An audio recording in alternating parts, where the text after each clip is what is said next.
Hi, DJ Tina here, host of HMTV Canada E-Zine. On the phone with me today is Jason Bitner. Hi, Jason.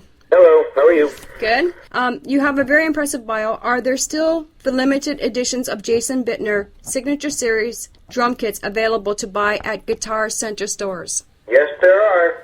Can you tell us the graphics and who you collaborated with at Tama and Guitar Center to create the Jason Bitner Series drum kit? Well, basically, last year at the NAMM show, which is the National Association of Music Merchants, it's a trade show that happens every year in Anaheim, California. It's where basically everybody in the music industry gets together to show off their new gear for the year and blah, blah, and schmooze with the artists, and we do signings and meet people and hang out with your friends and all that kind of good stuff. So basically it's a, 5-day convention for musicians. Anyhow, at that convention last year, Tama approached me with Guitar Center approached Tama with the idea of putting out a limited edition. What they wanted to do is they wanted to put out a double bass drum set that was marketed towards younger players at an affordable price. And Guitar Center they wanted to do it in conjunction with Tama Drums, and Guitar Center wanted me as the spokesperson, per se, or, artist that they wanted to model this kit afterwards. If you're familiar with, the metal scene, Pearl Drums did the same thing with Joey Jordison from Slipknot a few years back. So Tama and Guitar Center were basically trying to do the same thing with me. So what they did is they took a lower line drum series, and modeled it after the professional line series drum that I play. I play the Star Classic model.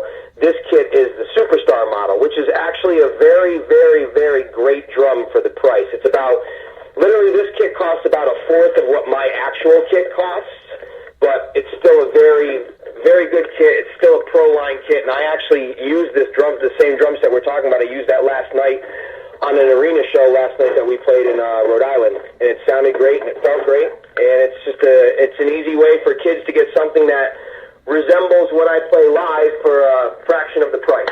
Can you tell us the companies that you're endorsed with when it comes to drumming and the handheld recorders?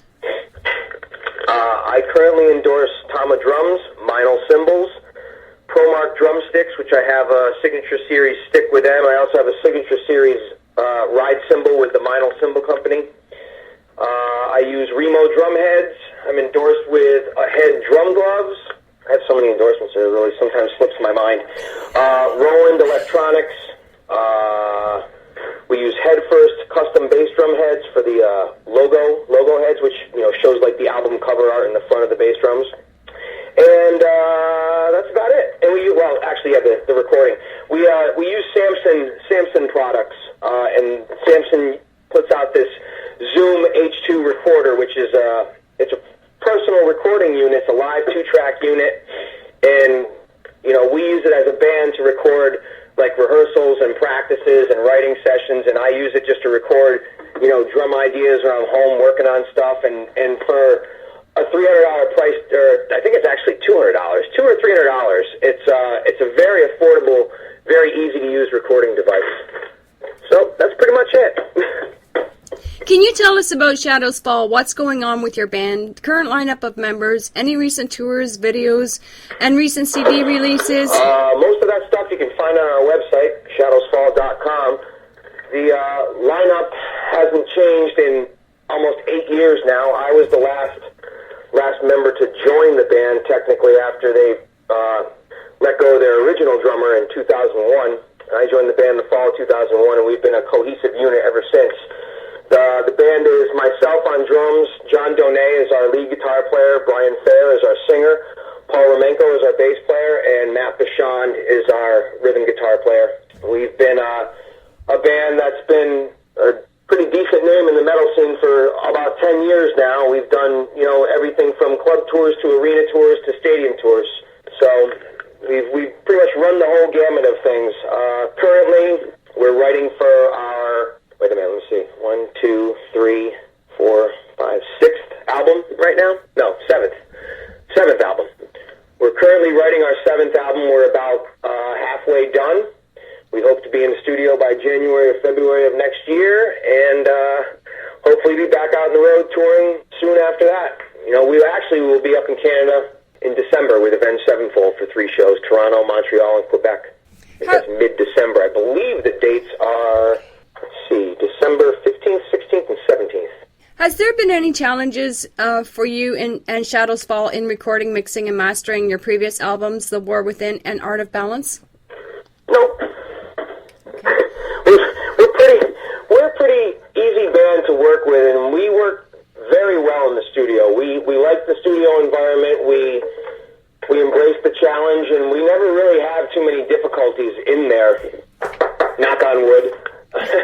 But it's usually a pretty smooth process. We spend a lot of time on our songs, writing and refining them and doing pre-production. So by the time we actually get into the studio to do the actual album, we're pretty much 98% sure of what's going to go on there, what it needs to sound like, what we need to do when we get into the studio. Because let's face it, studio time costs money. So we want to be in and out as soon as possible so we can spend less. And is that the Studio 606 in LA with the producer Nick Raskulinis?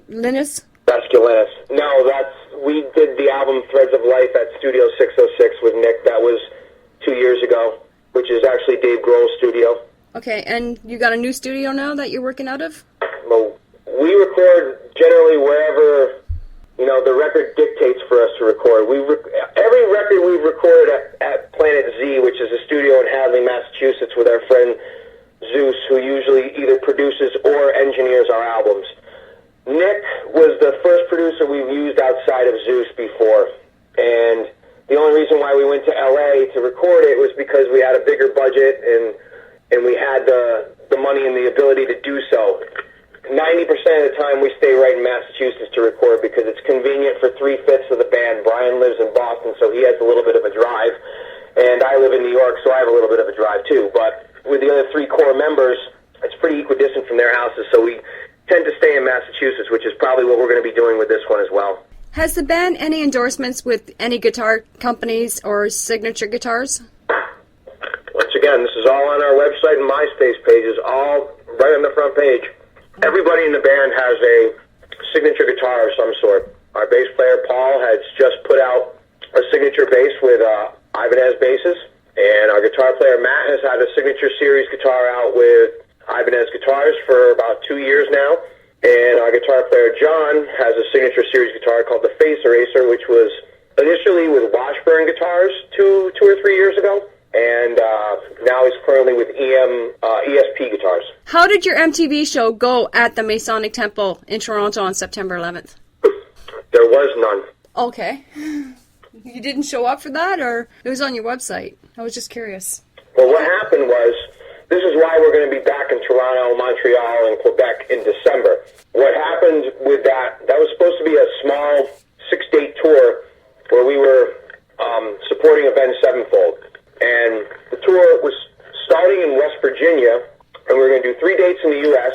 and then come up to Canada, culminating with that show and that MTV appearance in Toronto and then a show in Toronto that night.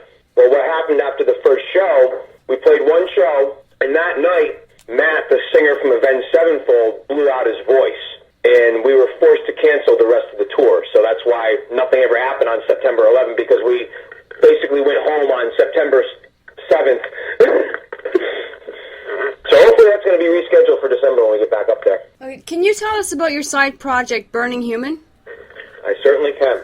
And thanks for being the first person to finally ask me about this, because I was told the majority of these interviews were supposed to focus on Burning Human. Anyhow, Burning Human is my side band, and forgive me for eating in your ear. Burning Human is my side band. It's more so a death metal hardcore band. And what happened with that is we were initially around in like 1994, 95, but we never did anything more than like play some local shows and, record some like demos and stuff. We never really did anything, past that phase with it. And it kind of fizzled out like in 96 or so. So after a number of years going by, and after Shadows Fall finished recording the Threads of Life album, the one in LA, when I came home from that record, I think it was December of 2006, I had called called all the guys in Burning Human to see how they would have felt about getting back together and going in the studio and recording a real record, basically recording the songs that we had in demo form many, many years ago, but then revamping them and then, having some new material and doing some new material.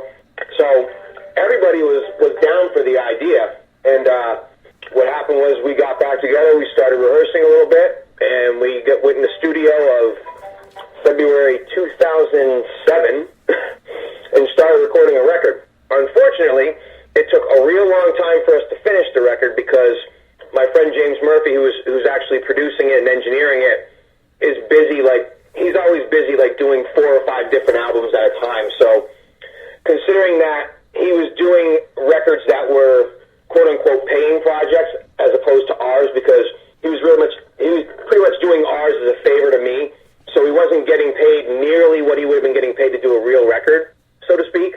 So it's taken over a year for us to finish up, but fortunately, knock on wood, we're finally done with the production phase, and hopefully we're going to have the master of the full album by the end of this week, and hopefully should be released, we're hoping January or February of next year.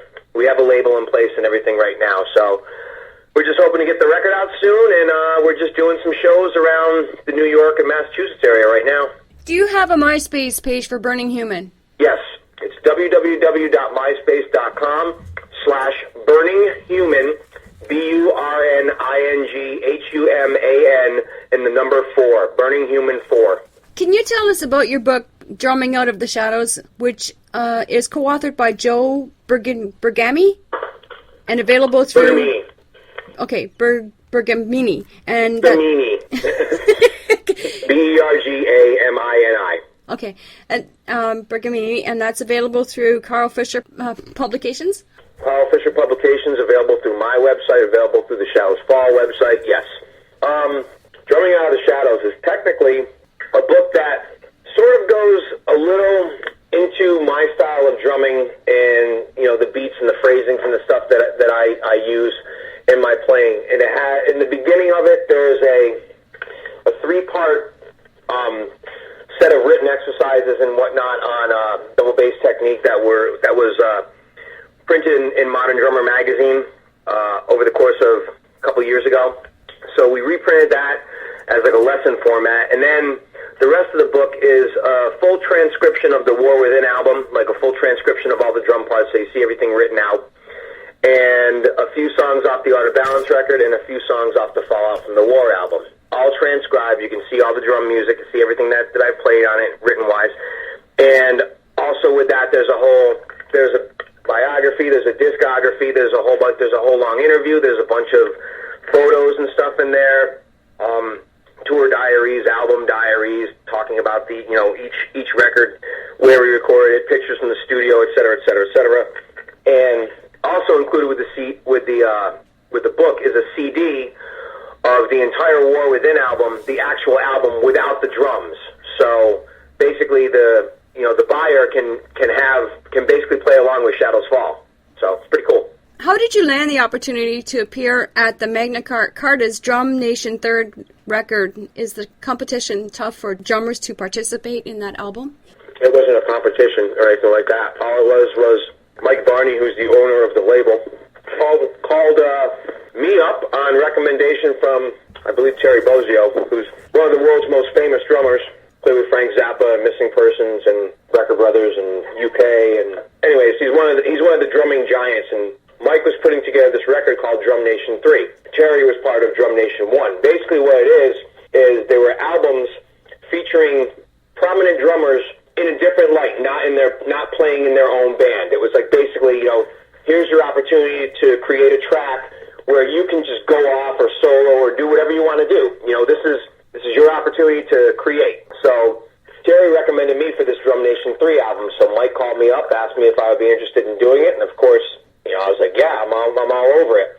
So at that time, I was thinking about, it was either I had to write an instrumental track and do a solo in it, or come up with another idea. So what I did was I called some friends of mine that I used to play in a band with, and we took this crazy 7-minute long instrumental song that we had and tacked on a 4-minute drum solo at the end, and we created a tune, went in the studio, recorded it, and there you go. Now it's on Drum Nation 3. Can you tell us about the Bitner and Hudson Music instructional DVD entitled What Drives the Beat, and will this be released this month? If all goes well, it will be released in, 2.5 weeks. November 11th right now is our street date. Okay. However, you can pre-order it online right now at www.shadowsfall.com. Got to get the plug in. Okay. I've been working with the guys at Hudson Music, which is basically the biggest company for educational DVDs as far as in the drumming world goes. So I've been working with Hudson since 2005 when we did the Modern Drummer 2005 DVD. It was Modern Drummer Festival. And they approached me about doing my own instructional, which I wanted, it's been a lifelong dream ever since I was a kid. So we had talked about it, but we never got a chance to do it because it seemed like I was always constantly on tour. So what happened was, after we finally finished up for Threads of Life touring, I called Hudson and said, look, we have this window of opportunity. Let's finally get this DVD done. So we put it on the schedule. We decided that we were going to make it special and not, do it in a studio, make it just like a sterile kind of environment. So what we did was we decided to go up to the band's rehearsal space in Springfield, and what we did was we blacked out all the windows and we put all the backdrops from all the various albums that we've toured on, and put all the backdrops around the room. So it was basically it was me, my drum set inside this giant Shadows Fall album cover. So it looks really cool. It just gave it a different vibe. So we shot that in June, and we finally finished the editing, and it's coming out in November, as we said, November 11th. So the whole thing basically encompasses my whole style of playing and the things that I'm known for. It covers, double bass technique and two-handed riding patterns and soloing, playing different genres of music, rudimental ideas, warming up, and it has an extensive feature where it has me playing along to a few Shadows Fall tracks. There's a section on blast beats, and it has a section of me playing along to some Burning Human tracks. There's a giant 10-minute drum solo on it, and then at the end we have an hour's worth of bonus footage, which has various solos from drum clinics and shows around the world, a full tutorial from a clinic I did at the Drummers Collective in New York City, and some unreleased live footage of Shadows Fall and rehearsal footage, and an extensive photo gallery too. So I'm really, really psyched about it and really, really excited. You received 2 Grammy nominations for the Best Metal Performance. One was the second was in 2008, but when did you receive the first Grammy? 2006. Okay. Yep, we got nominated twice within 3 years, which was absolutely amazing to us. Are you still actively writing for the monthly column Rhythm Magazine in the UK? Yep. Been doing that for about almost 16 months now. Yeah, initially it was only supposed to be a year, and when I inquired to Rhythm about it, I was like, well, this is probably my last column, right? And they're like, no, we've gotten a lot of response to your column, a lot of people like it, so we want you to just keep going. We're like, all right, cool. Before we wrap up our interview, do you have any last words? No, I think we pretty much covered it. Okay, thank you, Jason, for allowing our HMTV Canada e-zine to interview you. And most of all, I want to thank Willie Forrest for this interview opportunity. You rock. Cool. Thank you very much.